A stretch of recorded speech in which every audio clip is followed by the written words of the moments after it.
In life, there will always be moments when we encounter disrespect.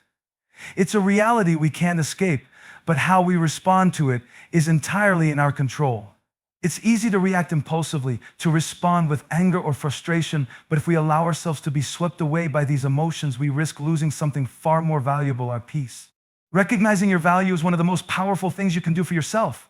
It's the foundation for living a life that is rooted in self-respect, confidence, and peace.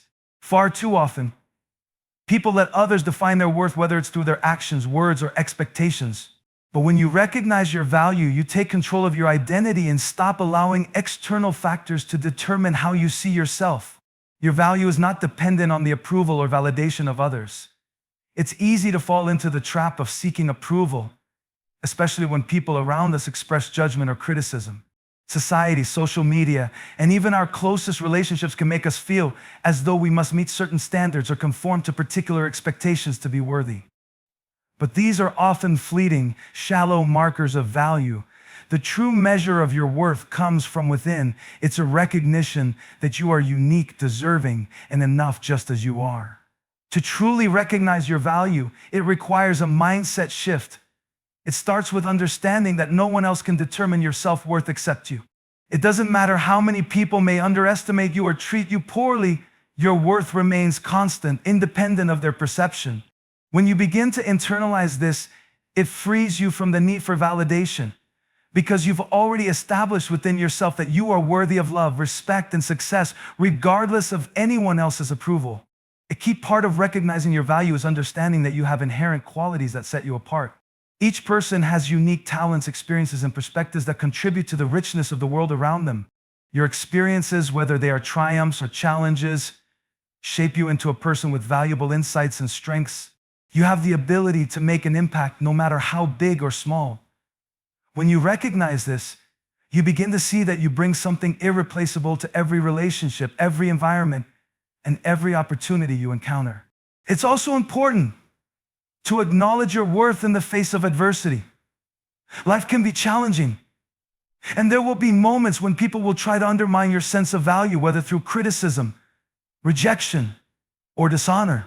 These moments may test your belief in your own worth, but they also provide an opportunity to reaffirm it. Recognizing your value means not allowing these negative experiences to define who you are. It means standing firm in your worth, even when the world around you might be questioning it. Furthermore, recognizing your value means setting healthy boundaries. When you understand your worth, you begin to see that you deserve to be treated with respect and kindness.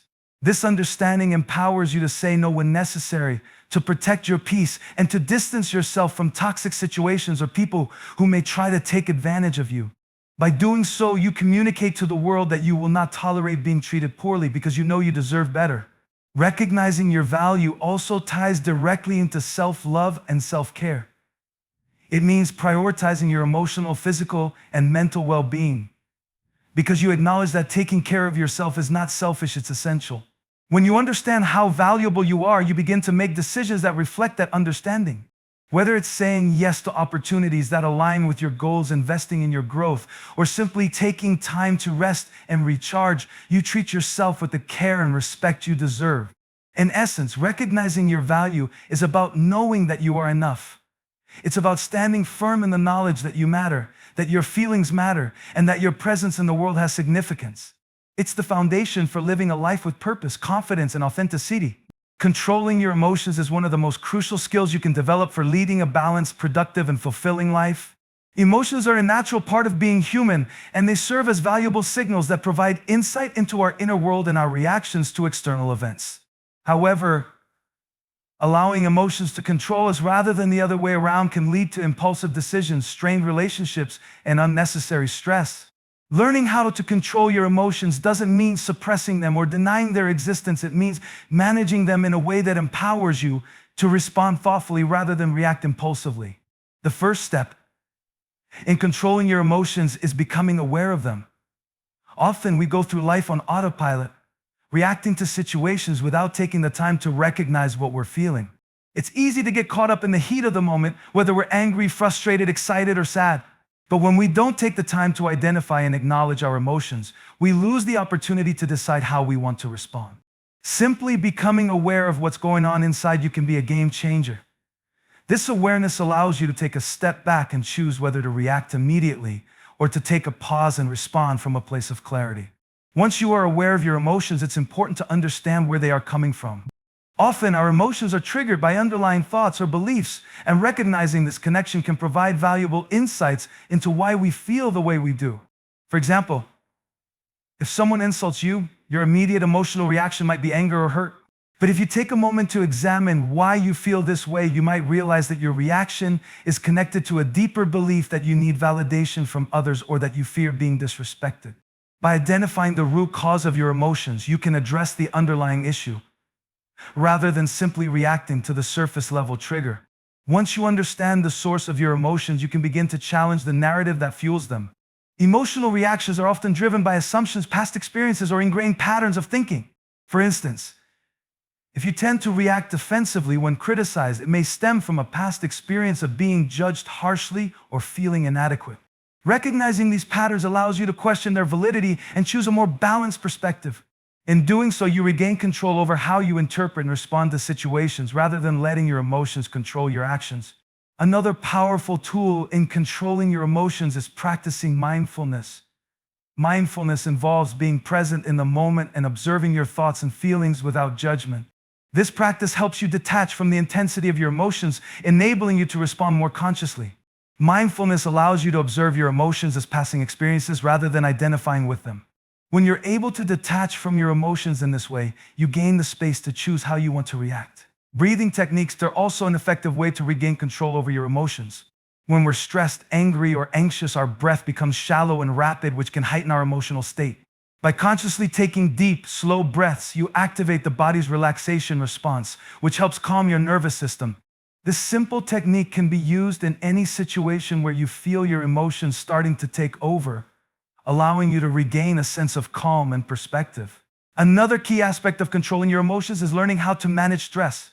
Chronic stress can make it harder to regulate your emotions, leading to overreactions and emotional instability. Developing healthy stress management practices such as regular exercise, maintaining a balanced diet, getting enough sleep, and engaging in relaxation techniques can help you build emotional resilience. When your body is physically healthy and your stress levels are in check, it's much easier to remain calm and composed in emotionally charged situations.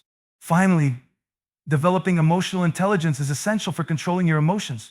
Emotional intelligence refers to the ability to recognize, understand, and manage both your own emotions and the emotions of others. People with high emotional intelligence are able to remain calm in challenging situations, communicate effectively, and navigate conflicts with empathy and understanding. Cultivating emotional intelligence involves developing self-awareness, practicing self-regulation, and learning to empathize with others' emotional states. The more you work on these skills, the better equipped you'll be to handle emotions in a constructive way. The power of silence is often underestimated in a world that constantly demands noise and stimulation. Silence, however, is an incredibly powerful tool. It is not merely the absence of sound, but a space for reflection, understanding, and growth. In many ways, silence can speak louder than words and has the ability to influence situations, relationships, and even our own internal state. Understanding the power of silence can profoundly change the way we interact with the world around us and with ourselves. First and foremost, silence allows us the time and space to process our emotions. In a world where everything is fast-paced and reactive, we often respond to situations before fully understanding our emotions. When faced with stress, conflict, or pressure, our initial response might be driven by impulse or emotion. However, silence provides an opportunity to pause and reflect before responding. In these moments, we can check in with ourselves, ask why we feel the way we do, and determine how we want to move forward in a way that aligns with our values. By allowing ourselves to sit in silence before reacting, we gain control over our emotional responses, making our actions more deliberate and thoughtful. Moreover, silence can be a powerful tool for communication. In many conversations, particularly those involving conflict or tension, people often feel the need to fill the silence with words. However, silence can serve as a form of nonverbal communication that speaks volumes. For instance, in a heated disagreement, choosing to remain silent instead of escalating the situation with defensive words can send a powerful message of calm and control. It shows that you are not willing to engage in negative or unproductive exchanges. Silence, in this sense, can de-escalate conflict and shift the dynamic of a conversation. It is a way of asserting your boundaries without saying anything at all. Silence also has a unique ability to create space for deeper listening. In many conversations, we are so focused on our own thoughts, responses, or desires to be heard that we miss out on truly listening to the other person. When we embrace silence, we open ourselves up to listening more attentively and deeply to what others are saying. This active listening fosters understanding, empathy, and connection. It shows the other person that we value their perspective and are genuinely interested in what they have to say. By simply remaining silent and giving space for the other person to speak, we create an environment where true communication can happen. On a deeper level, silence is also a tool for personal reflection and self-discovery. In the absence of distractions, we are able to connect with our inner selves in a way that is difficult to achieve when we are constantly surrounded by noise or external influences. Silence allows us to confront our thoughts, examine our beliefs, and understand our desires. It is in these moments of stillness that we can reflect on our past actions, set new intentions, and align ourselves with our purpose. Silence becomes a sanctuary where we can reconnect with who we truly are without the influence of outside forces. Furthermore, silence can be a powerful means of fostering peace within ourselves and in our surroundings. In a world that often seems chaotic, silence can offer a sense of calm and clarity. Whether it's taking a moment of silence in the midst of a stressful situation or simply sitting in quiet contemplation, silence has the ability to center us. It allows our minds to settle and our thoughts to slow down. This inner peace then radiates outward, affecting our interactions with others and the way we navigate the world. Finally, silence can also be a form of strength. In moments when we are faced with disrespect, hurtful words, or attempts to provoke us, silence can be a powerful response. Rather than reacting with anger, frustration, or defensiveness, silence allows us to maintain our composure. It communicates that we are not easily swayed by negativity and that we are secure enough in ourselves to not be drawn into unnecessary conflict. In this sense, silence becomes a shield that protects our peace and preserves our dignity. In all of these ways, silence is far from empty. It is a dynamic force that holds incredible power. By embracing the power of silence, we unlock the ability to communicate more effectively, connect more deeply with ourselves and others, and maintain our peace amidst the chaos. Silence is not simply the absence of sound. It is the presence of presence. It is the space where transformation, understanding, and growth can happen. Disrespect is a behavior that can often feel personal, especially when directed toward us in moments of vulnerability or frustration. It's easy to internalize such actions and feel as though we have somehow deserved or invited the disrespect. However, understanding that disrespect is more a reflection of the person delivering it than it is of the person receiving it can profoundly change the way we experience and react to these situations. At its core, disrespect is rooted in the emotions, experiences, and beliefs of the person expressing it. It is often a response to their own internal struggles or unresolved issues. People who act disrespectfully are frequently dealing with their own insecurities, frustrations, or past hurts. For example, someone who belittles others might be doing so because they are struggling with feelings of inadequacy.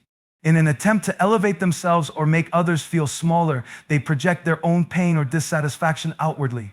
What they don't realize is that their actions reflect more about their emotional state than anything about the person they are disrespecting. When we recognize that disrespect is often a reflection of the other person's struggles, it allows us to depersonalize the experience.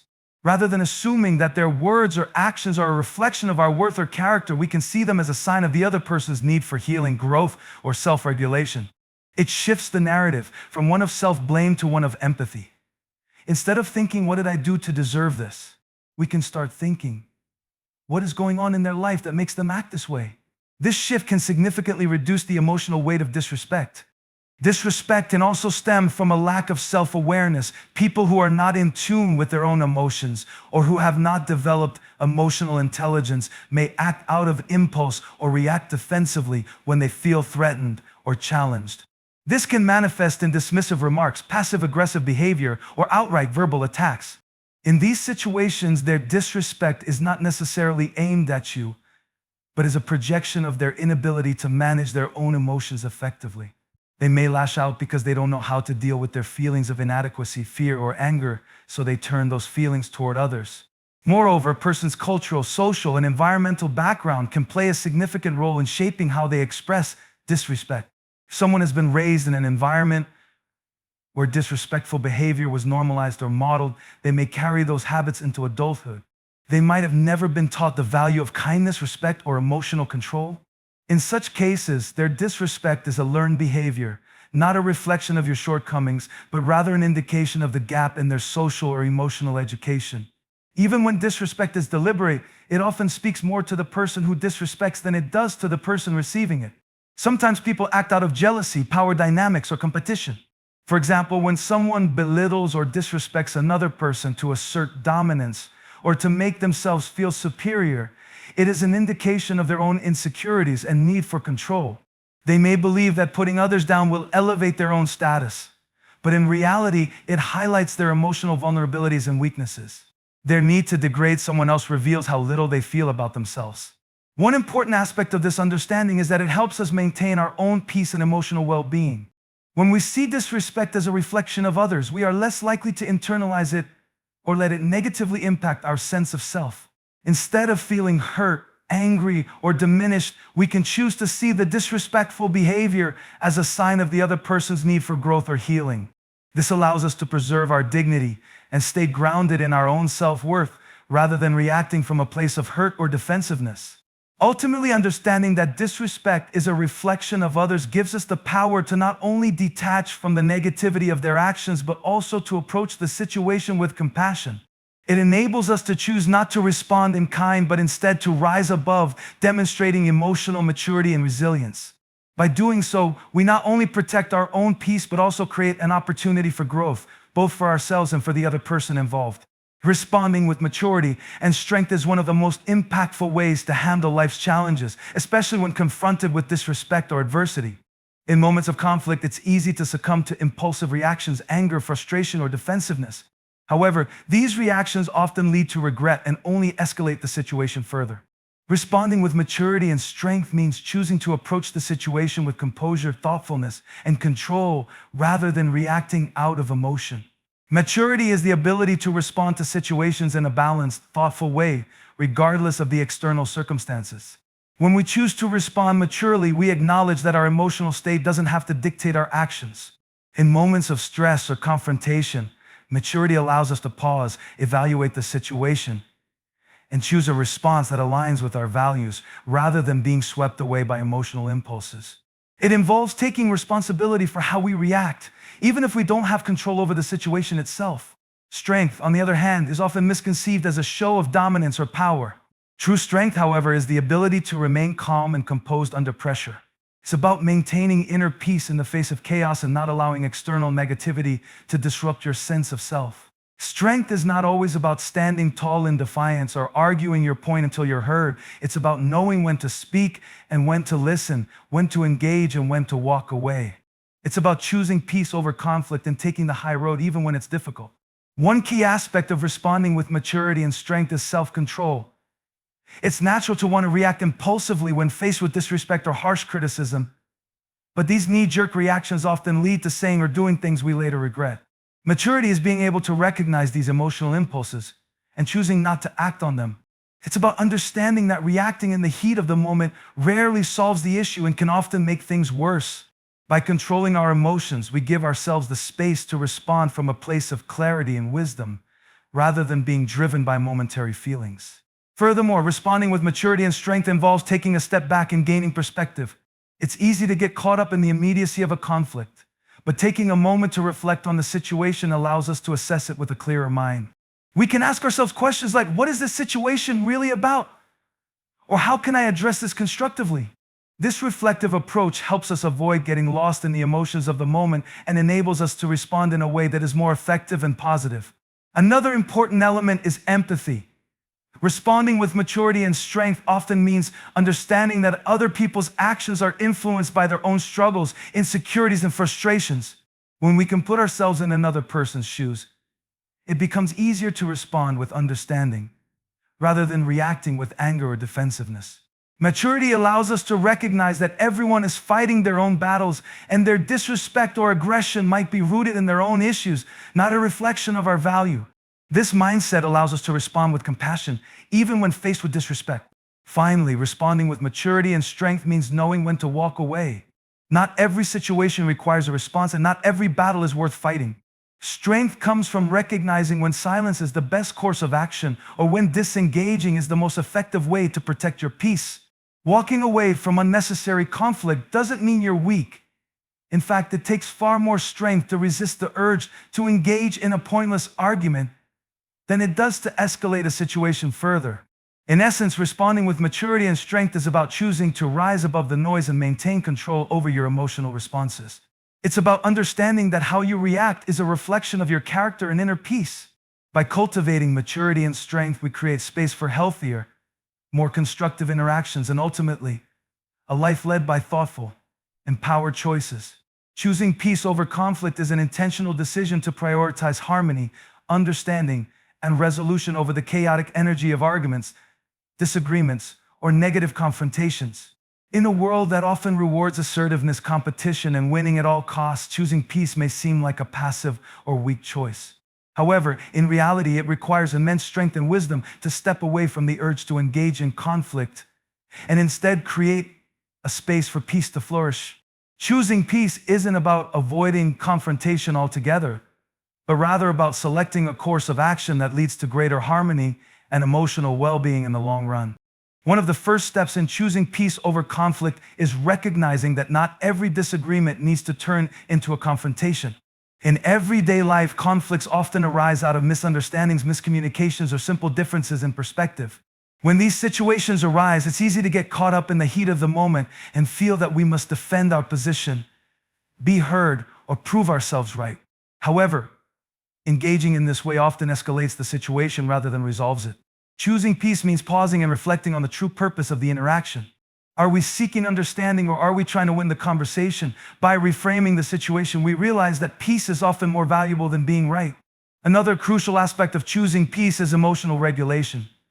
Conflict can trigger strong emotional reactions, anger, frustration, resentment, especially when we feel disrespected, misunderstood, or attacked.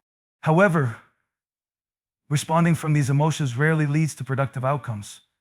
In fact, it often makes things worse. Choosing peace requires us to step back and take control of our emotions, resisting the impulse to react impulsively or with heightened emotion. This doesn't mean suppressing our feelings, but rather acknowledging them and finding a calm, measured way to respond. By pausing before reacting, we create space for reasoned thought and maintain the ability to approach the situation with a clearer perspective. Choosing peace also involves developing empathy.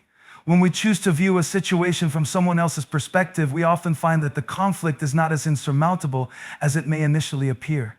Empathy allows us to understand that others have their own struggles, fears, and insecurities that may influence their behavior.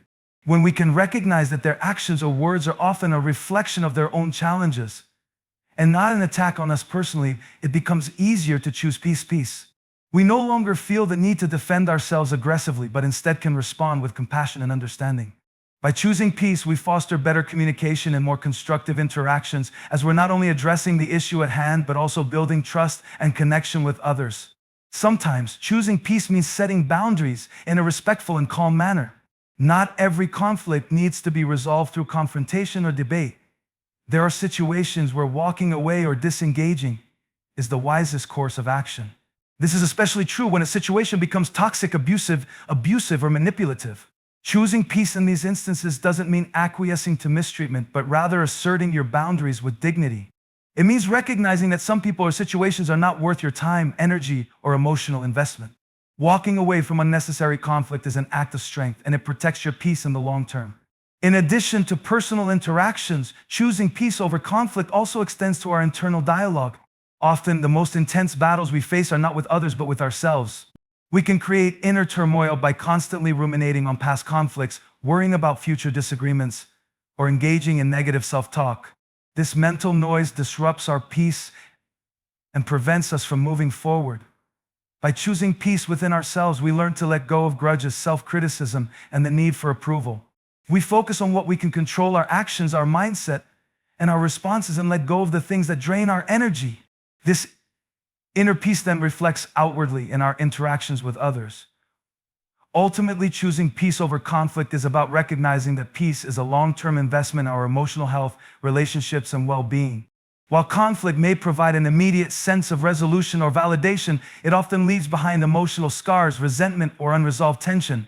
Peace, on the other hand, creates lasting harmony and fosters an environment where understanding, growth, and connection can thrive. By choosing peace, we not only protect our own peace of mind, but also contribute to creating a more peaceful world around us. In conclusion, responding with maturity, strength, and choosing peace over conflict are powerful tools that shape how we navigate life's challenges. Disrespect, though often hurtful, is ultimately a reflection of others' struggles, not a reflection of our own worth. By recognizing this, we free ourselves from taking such actions personally and instead respond with understanding and composure. When we choose to control our emotions, we regain the ability to think clearly and act thoughtfully, ensuring that we respond from a place of strength rather than reaction. In the face of conflict, maturity and strength allow us to take a step back, reflect, and respond with empathy and dignity. By choosing peace over conflict, we prioritize long-term harmony and growth over momentary victories. This conscious decision not only protects our emotional well-being, but also cultivates more meaningful, respectful relationships. Ultimately, by practicing these principles, we create a foundation for personal growth, healthier interactions, and a deeper sense of inner peace, knowing that how we respond is a reflection of our character and our commitment to living with authenticity and grace.